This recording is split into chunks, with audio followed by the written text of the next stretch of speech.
Hello, my dear students. Welcome you all at my channel Focused and Brilliant Studies. आज की मेरी video एक बार फिर क्लास 11th के साथ में अकाउंट्स के बच्चे फाइनेंशियल स्टेटमेंट्स पार्ट नंबर 3। फंडा मेरा वही का वही बेटा, step by step in a no hurry at all. तो कैसे हमने आज क्या करना है बेटा, आज की वीडियो में हम करेंगे इम्पॉर्टेंट एडजस्टमेंट्स। इम्पॉर्टेंट एडजस्टमेंट्स जिनसे बच्चे अक्सर डर जाते हैं कि ये क्या एग्जाम में आ गया, लेकिन मैं आपको इस तरह से सिखाऊंगी बेटा ताकि आपका जो क्वेश्चन है वो बहुत आराम से सॉल्व आप लोग लिख पाएंगे कि कौन सा आइटम कहाँ आना चाहिए। तो आज हम साथ में करेंगे इन्हीं एडजस्टमेंट्स में बेस्ड करेंगे हम लोग illustrations, practical problem with full solution and with full explanation. तो चलते हैं without wasting any time any moment, start with the important adjustments. Part 2 में हम सीख के आए थे बेटा बैलेंस शीट। एक बार जरा सा दोबारा इसको मैं रिवाइज करवाती हूँ। बैलेंस शीट एज एट लिखना बहुत ज़रूरी है क्योंकि हमारा जो ना presentation it should be very nicely.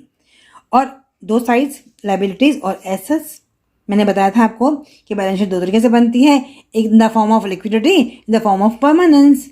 Permanence बनाती है जो एंड स्ट्रॉन्ग कंपनी। हम लोग करना है इस हिसाब से, लायबिलिटीज में पहले आएंगी आपकी करंट लायबिलिटीज, फिर आपकी आएंगी non current liabilities, reserves, capital में ये सब आइटम्स आपके ऐड और माइनस होंगे। करंट लायबिलिटीज क्या होती हैं ये पहले भी आप सीख चुके हो बेटा, bank overdraft, bills payable, sundry creditors, outstanding expenses, unearned income.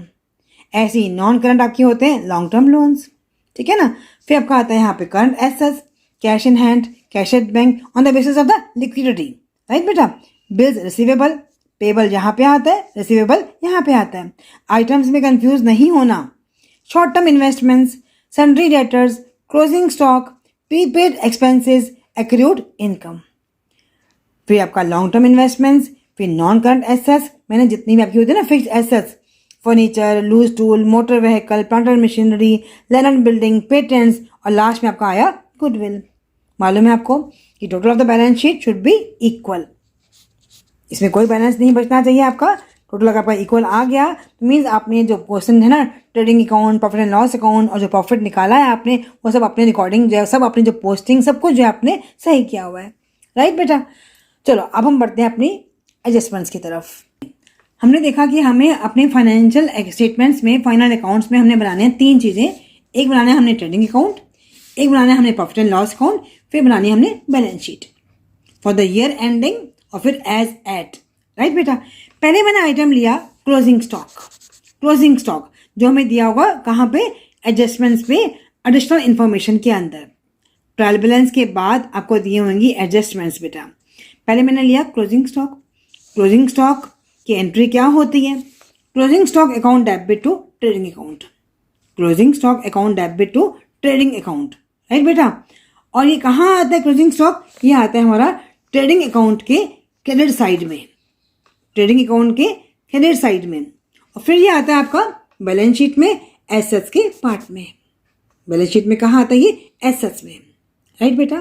तो ये थी हमारी नंबर 1 एडजस्टमेंट। क्लोजिंग स्टॉक कहाँ आता है, ट्रेडिंग अकाउंट में आता है, और बैलेंस शीट में आता है हमारा एसेट साइड में, राइट बेटा। जितनी मैं आज करवाऊंगी ना बेटा उन्हीं पे बेस्ड हम क्वेश्चन भी करेंगे आज में। नंबर 2 हम करेंगे आउटस्टैंडिंग एक्सपेंसेस। आउटस्टैंडिंग एक्सपेंसेस जो हमने एक्सपेंस अभी देना है, जो कि ड्यू है, नॉट पेड है, किसी भी नाम से आपको आ सकता है बेटा, तो कंफ्यूज नहीं होना। जो एक्सपेंस अभी चुकाना बाकी है, जैसे मान लीजिए रेंट है, मैंने यहाँ पे बोला एक्सपेंस, तो मैं यहाँ पे कोई नाम नहीं ले रही हूँ। कोई भी आपका एक्सपेंस आए, वेजेस आए, सैलरी आए, रेंट आए, इंश्योरेंस आए, कोई भी आपका नाम यहाँ पे एक्सपेंस का नाम यहाँ पे क्वेश्चन में आ सकता है।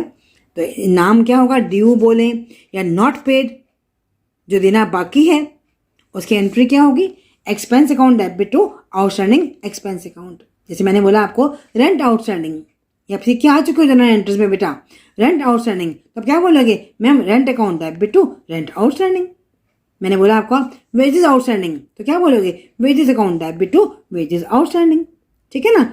अब चूंकि आउटस्टैंडिंग है, देना बाकी है, तो अगर मान लो वो एक्सपेंस हमारा डायरेक्ट है तो वो कहाँ आएगा, ट्रेडिंग अकाउंट में। और एक्सपेंस कहाँ आते हैं, डेबिट में आते हैं। देना बाकी है तो प्लस कर दो। अगर हमारा वो एक्सपेंस इनडायरेक्ट है तो वो कहाँ आएगा, हमारा प्रॉफिट एंड लॉस अकाउंट में आएगा। एक्सपेंस कहाँ आते हैं? डेबिट में आते हैं। देना बाकी है तो उसको ऐड कर दो। जब देना बाकी है, चुकाना है, तो वो हमारी क्या हो गई? लायबिलिटीज। बैलेंस शीट में कहाँ आएगा वो? लायबिलिटीज में। रटना तो है ही नहीं हम लोगों ने, हमें करना है समझ के। तो एक्सपेंस, जो भी एक्सपेंस होगा आपका, अगर सपोज मान लो वेजेस है, तो वेजेस कहाँ आते हैं आपके? ट्रेडिंग अकाउंट में आते हैं। और मान लो मैंने बोला रेंट, रेंट कहाँ आता है आपका? P&L में आता है। तो आप ऐड करना है। जो चीज़ देनी बाकी है means we are liable to pay that expense, तो वो हमारा किसका पार्ट हो जाएगा? लायबिलिटीज का। राइट बेटा। थर्ड नंबर पे मैंने करवाया आपको प्रीपेड एक्सपेंसेस। प्रीपेड मैंने जो हमें एक्सपेंस एडवांस में मिल गया, अरे वाह, कोई भी किसी की पेमेंट जो है हमें एडवांस में हमने कर दी है, एक्सपेंस पेड इन एडवांस, इसको मैंने क्या नाम दिया? Unexpired expenses. अनएक्सपायर्ड या बोलो प्रीपेड, किसी भी नाम से आपको आ सकता है। मैंने बोला सैलरी पेड इन एडवांस, तो आप क्या बोलोगे? Entry prepaid expenses account debit to expenses account. मैंने salary prepaid, paid salary paid in advance account debit to salary account. जब हमने एडवांस में पे कर दिया है तो हमारा एक्सपेंस तो कहाँ आएगा? डेबिट में ही आएगा। तो क्या हो जाएगा? लेस हो जाएगा। जो अगर डायरेक्ट है तो ट्रेडिंग अकाउंट में आ जाएगा, अगर इनडायरेक्ट है तो वो प्रॉफिट एंड लॉस अकाउंट में आ जाएगा। तो ये प्रीपेड हमारा किसका पार्ट होता है बेटा? ये पार्ट होता है हमारा एसेट्स का। राइट बेटा, ये किसका पार्ट होता है? एसेट्स का। प्रीपेड एक्सपेंसेस कहाँ आएंगे? एसेट्स में। ठीक है, अनएक्सपायर्ड कहाँ आएंगे? एसेट्स में। राइट। अब मैंने लिया आपका आउटस्टैंडिंग, नहीं, एक और मैं पहले लेती हूँ आसान सा, डेप्रिसिएशन। डेप्रिसिएशन ये मालूम है हमें किस पे लेना होता है हमको? On the furniture, on the machinery, mean on the fixed assets. Non current assets पे हम लेते हैं डेप्रिसिएशन, फिक्स्ड एसेट्स पे। तो इसकी एंट्री हमारी क्या होती है? Depreciation account debit to fixed assets. मैंने बोला डेप्रिसिएशन चार्ज ऑन मशीनरी, अब क्या बोलोगे? Depreciation account debit to machinery account. और चूंकि हमारा डेप्रिसिएशन क्या है? हमारा इनडायरेक्ट एक्सपेंस होता है, तो कहाँ आएगा? प्रॉफिट एंड लॉस अकाउंट में आएगा। और कहाँ आएगा? डेबिट में आएगा। और जिस भी एसेट में से लिया गया एसेट साइड में बैलेंस शीट में, हम उसको हम क्या कर देंगे? माइनस। इतना माइनस कर दिया हमने, तो ये वैल्यू हमारी एसेट की रह जाएगी। ठीक है ना बेटा। इसका हम करेंगे इलस्ट्रेशन में। एक और ले लेती हूँ बेटा मैं यहाँ पर, आउटस्टैंडिंग इनकम।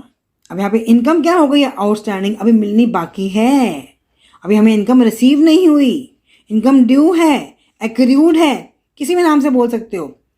क्वेश्चन में कोई भी नाम लिखा हुआ आ सकता है बेटा। Income outstanding, income accrued, income due, income not received. तो एंट्री क्या हो जाएगी? Accrued income account debit to income account. अब इनकम कहाँ आती है? क्रेडिट में आती है। मिलनी बाकी है तो हमारी ऐड, मिलनी बाकी है इसलिए हमारी एसेट। राइट बेटा, समझ में आ गई बात? आगे बढ़ते हैं हम लोग। ऐसे ही हमारी इनकम मान लो एडवांस में रिसीव हो गई, अभी हमने कमाई तो है नहीं, अनअर्न्ड इनकम है वो, तो अनअर्न्ड इनकम। तो इसकी एंट्री क्या होगी? Income account debit to unearned income. बेटा ये एंट्रीज तो आप लोग जनरल एंट्री में सबसे सीख के आए हो, क्यों ये एंट्री बनी ये भी हम आपको सिखा चुके हैं पहले। अब चूंकि इनकम कहाँ आती है बेटा? क्रेडिट में आती है, तो वहाँ पे क्या हो जाएगी? लेस।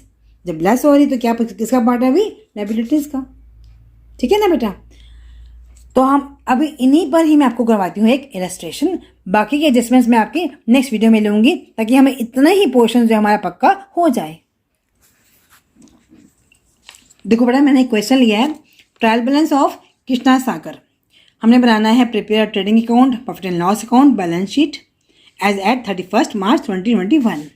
हमें क्वेश्चन में दिया हुआ ट्रायल बैलेंस दिया हुआ है, डबल बैलेंसेस दिए हुए हैं देखो बेटा, और हमें दिए हुए हैं क्रेडिट बैलेंसेस दिए हुए हैं। आप चाहे स्क्रीनशॉट लेके क्वेश्चन को उतार सकते हो। फिर हमें नीचे दी हुई है एडजस्टमेंट्स। स्टॉक 31 मार्च का है, मतलब ये हमारा क्लोजिंग स्टॉक है। वैल्यूड एट ₹24,000, रियलाइजेबल वैल्यू है हमारी 30,000 की। हमें दो स्टॉक की वैल्यू दी हुई है बेटा, कोई बात नहीं, सीखते हैं अभी इसको हम। Wages outstanding, salary outstanding, prepaid insurance, और हमें साथ में दिया हुआ है depreciation on the plant and machinery भी दिया हुआ है, और हमें फर्नीचर भी दिया हुआ है। तो मैंने जो भी सिखाई आपको एडजस्टमेंट्स, उन्हीं के बेस्ड मैं आपको साथ में करवा रही हूँ एक प्रैक्टिकल प्रॉब्लम। चलो पहले हम शुरू करते हैं। कोशिश करो बेटा कि पहले आप इन एडजस्टमेंट्स को ही ले लो, क्योंकि एडजस्टमेंट्स की पोस्टिंग होती है दो जगह डबल। ठीक है ना। चलो शुरू करते हैं बेटा। पहले हमें दिया हुआ है स्टॉक, क्लोजिंग स्टॉक। हमें दो वैल्यूज दी हुई हैं, 24,000 और इसकी रियलाइजेबल वैल्यू दी हुई है हमको 30,000। अब क्लोजिंग स्टॉक के सिलसिले में क्या होता है हमारा कि closing stock is valued at cost price और market price which ever is less. तो लेस कौन सा वाला अमाउंट है इन दोनों में से? हम कहेंगे मैडम 24,000 है। क्लोजिंग स्टॉक कहाँ आता है? मैंने बताया ना अभी आपको, दो जगह आता है। एक आता है हमारा ट्रेडिंग अकाउंट में, दूसरा आता है हमारा बैलेंस शीट में, एसेट साइड में। चलो पहले हम इसकी रिकॉर्डिंग कर लेते हैं। मैंने लिखा trading account for the year ending 31 मार्च 21। पहले सब अकाउंट्स मैंने खोल लिए। देखो बेटा, profit and loss account for the year ending 31 March 21, right. ऐसे ही मैंने बैलेंस शीट भी खोल ली। Balance sheet as at 31 March 2021। ये हमारी कौन सी साइड है? लायबिलिटी साइड है। ये हमारा अमाउंट, ये हमारी एसेट साइड है और ये हमारा अमाउंट। आप लोग 11th क्लास के स्टूडेंट्स हैं तो मालूम होना चाहिए कि हमारे फॉर्मेट के भी हमें मार्क्स मिलते हैं और हमारा अकाउंट जो है ना, it should be in a presentable manner, ठीक है ना, कोई जल्दबाजी नहीं करनी है। तो मैंने अभी बताया भी आपको कि हमें दिया हुआ है क्लोजिंग स्टॉक, तो हम क्लोजिंग स्टॉक को हम लोग कहीं भी बीच में आप लिख दीजिए। तो मैंने लिखा है यहाँ पे क्लोजिंग स्टॉक।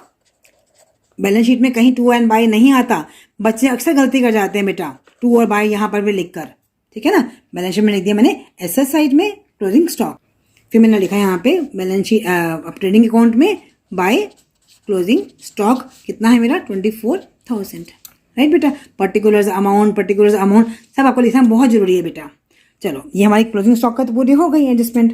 फिर आपका आया वेजेस आउटस्टैंडिंग ₹3,000। वेजेस कहाँ किसका पार्ट है बेटा? वेजेस तो पार्ट है हमारा ट्रेडिंग अकाउंट का, तो और ये चूंकि आउटस्टैंडिंग है तो हमारी लायबिलिटी का पार्ट है, ठीक है ना। तो मैंने लिखा यहाँ पे टू, बीच में लिख दिया मैंने यहाँ पर टू वेजेस कितने हैं हमारे क्वेश्चन में दिया हुआ है हमको, वेजेस दिया हुआ है 42,000 पे। इसमें मैंने मार्क कर लिया कि मेरा ये वाला पोर्शन तो हो गया। 42,000 के प्लस आउटस्टैंडिंग वेजेस हैं हमारे 3,000 के, तो मिला के आ गया वेजेस आ गया हमारा 45,000। और फिर मैंने लिखा इसको लायबिलिटी साइड में वेजेस आउटस्टैंडिंग 3,000। यहाँ पे मैंने 2-3 यानी छोड़कर लिख दिया अपना वेजेस आउटस्टैंडिंग 3,000, क्योंकि एडजस्टमेंट्स के नंबर जो है वो ज़्यादा होते हैं बेटा हमेशा। आगे बढ़ते हैं, नंबर 2 भी हमारी हो गई। थर्ड बोला ये सैलरी आउटस्टैंडिंग 2,500। अब ढूंढा हमने क्वेश्चन में कि मैं क्वेश्चन में सैलरी कहाँ गिवन है, हमें गिवन है सैलरी ये वाली। सैलरी किसका पार्ट है? सैलरी तो पार्ट है P&L का, है ना बेटा। तो सैलरी कितनी है हमारी 27,500 और ये भी हमारी आउटस्टैंडिंग है। मैंने यहाँ पर भी लिखा, 2 लाइनें छोड़ के मैंने लिख दिया यहाँ पे 2 सैलरीज है हमारी 27,500 प्लस सैलरी आउटस्टैंडिंग है हमारी 2,500। टोटल किया मैंने तो मेरा ये आ गया 0, 0, 10 और 30,000। और सैलरी आउटस्टैंडिंग इसका पार्ट है हमारा, लायबिलिटी का पार्ट है। इसको भी मैंने हाथ के हाथ ही यहाँ पर भर लिया, सैलरी आउटस्टैंडिंग 2,500, ताकि मेरी इसमें भी कहीं गलती नहीं होनी चाहिए। तो इस तरह से मेरे थर्ड एडजस्टमेंट भी पूरी हो गई। फिर मेरा आया प्रीपेड इंश्योरेंस ₹300। प्रीपेड इंश्योरेंस, अब देखते हैं हम लोग इंश्योरेंस हमें यहाँ पे दिया हुआ है 1,500 रुपया। मैंने यहाँ पर भी मार्क कर लिया कि मेरे ये भी अब हमारा हो जाएगा, क्योंकि प्रीपेड है इसलिए क्या होगा, माइनस होगा, और प्रीपेड है इसलिए हमारा किसका पार्ट होगा, ये पार्ट होगा हमारा एसेट्स का। मैंने आई अपनी प्रॉफिट एंड लॉस अकाउंट पे, मैंने लिखा टू इंश्योरेंस हमें दिया हुआ है क्वेश्चन में 1,500 का, माइनस प्रीपेड कितना है 300, तो हमारा यहाँ पे आ गया 1,200। फिर हम आए अपनी बैलेंस शीट पे। बैलेंस शीट में भी मैंने लिख लिया यहाँ पर प्रीपेड इंश्योरेंस 200, नहीं 300 है सर, सॉरी 300, ठीक है ना, सॉरी प्रीपेड इंश्योरेंस 300, राइट बेटा। तो इस तरह से हमारी फोर्थ भी पूरी हो गई। इंश्योरेंस पे भी मैंने मार्क कर दिया कि मेरा ये वाला भी पोर्शन हो गया। आगे बढ़ते हैं। Depression on the plant and machinery at the rate of 5% और फर्नीचर पे है 20%। डिप्रेशन कहाँ कहाँ आता है? प्रॉफिट एंड लॉस अकाउंट के डेबिट में आता है और बैलेंस शीट में उस पर्टिकुलर एसेट में से माइनस हो जाता है। तो हम अपने आए प्लांट एंड मशीनरी पे, ढूंढा हमने कहाँ दिया हुआ है हमको प्लांट एंड मशीनरी, ये दिया हुआ है, राइट बेटा। इस पर भी मैंने मार्क कर लिया। 90,000 पर कितना है परसेंट?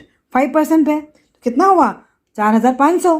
तो मैंने यहाँ लिखा to depreciation on plant and machinery कितना है 4,500।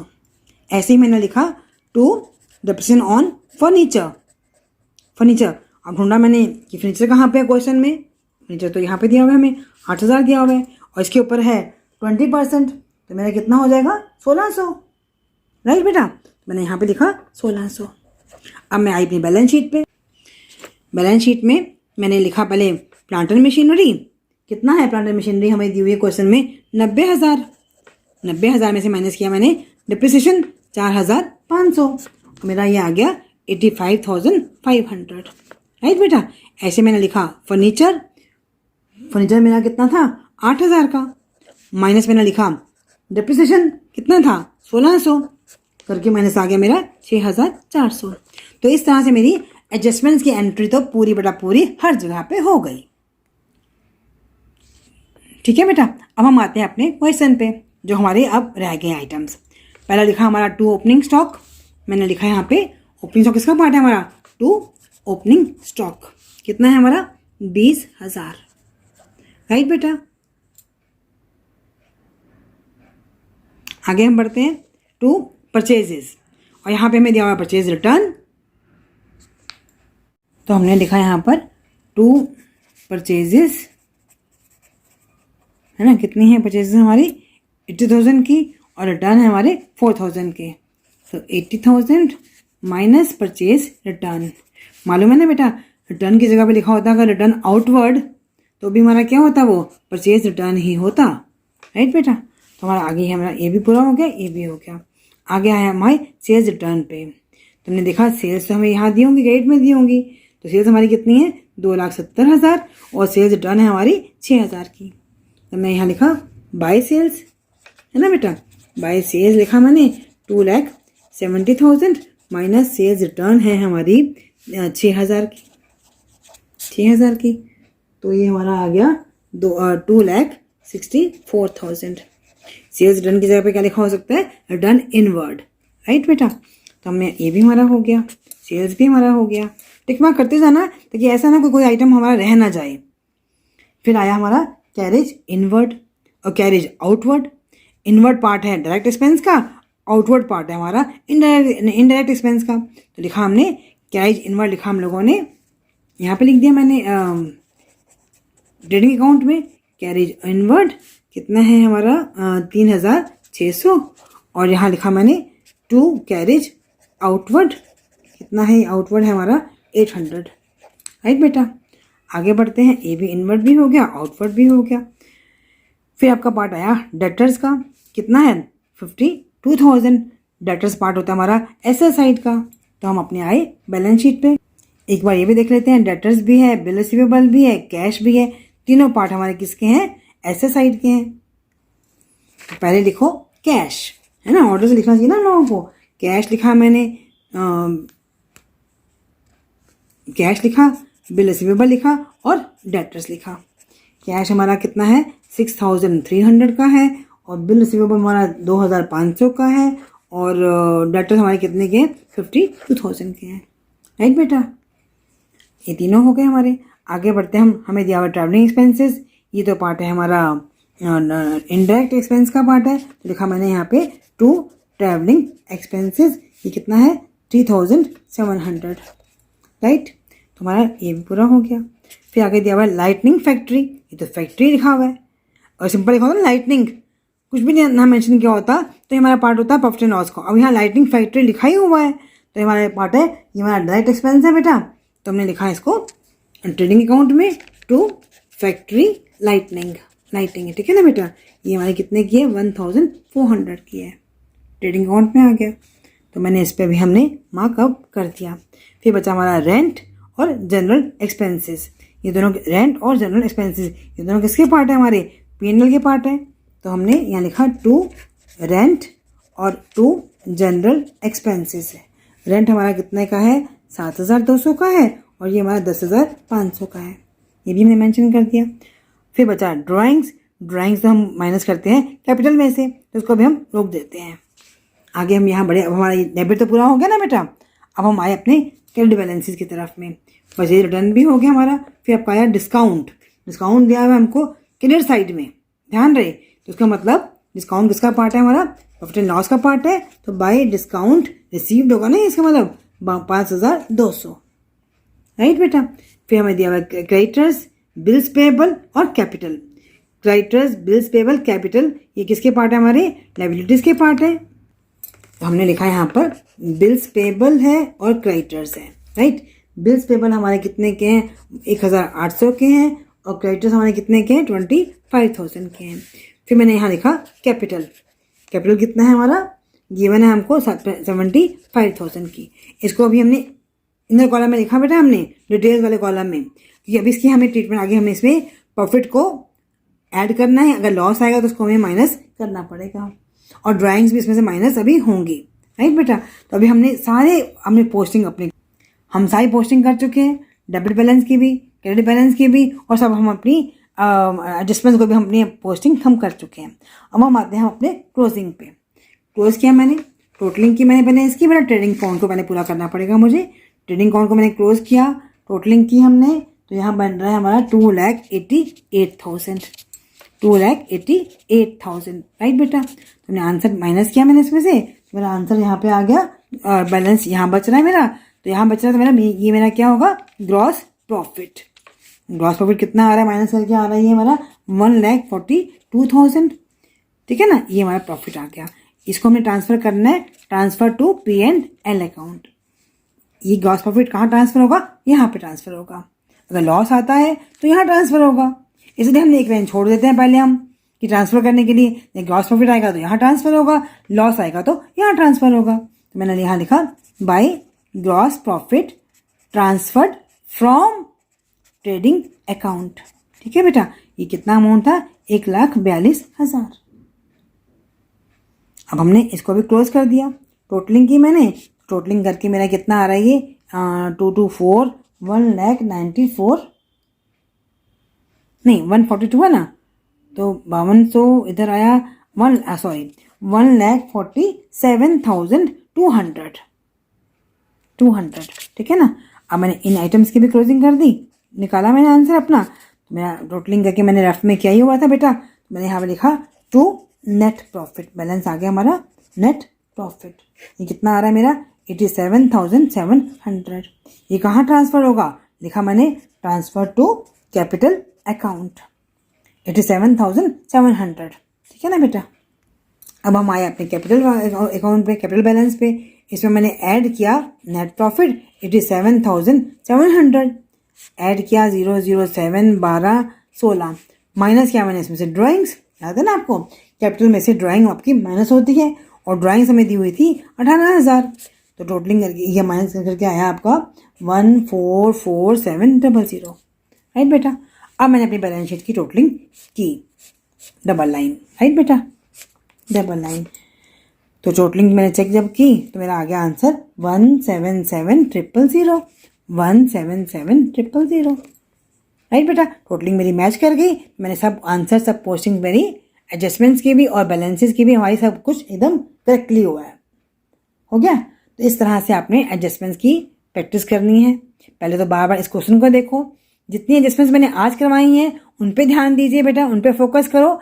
फिर नेक्स्ट मेरी वीडियो में मैं आगे वाले एडजस्टमेंट लेके आऊंगी। तो इस तरह से करते करते हमारी सब एडजस्टमेंट्स की जो पोस्टिंग है हमें आसानी से मक्खन की तरह आराम से आपकी सब क्वेश्चंस आपके एग्जाम में बन जाएंगे। पर प्लीज़ पूरी वीडियो को ध्यान से देखना। एडजस्टमेंट्स की पोस्टिंग को थोड़ा सा याद भी कर सकते हो, ये तो मालूम ही है कि एक्सपेंस डेबिट में, इनकम क्रेडिट में, रटना तो है ही नहीं। थोड़ा सा फिर भी समझ के, थोड़ा सा फोकस रखते हुए आपको याद करना है। ओके बेटा, till then good bye and all the best. Thank you very much.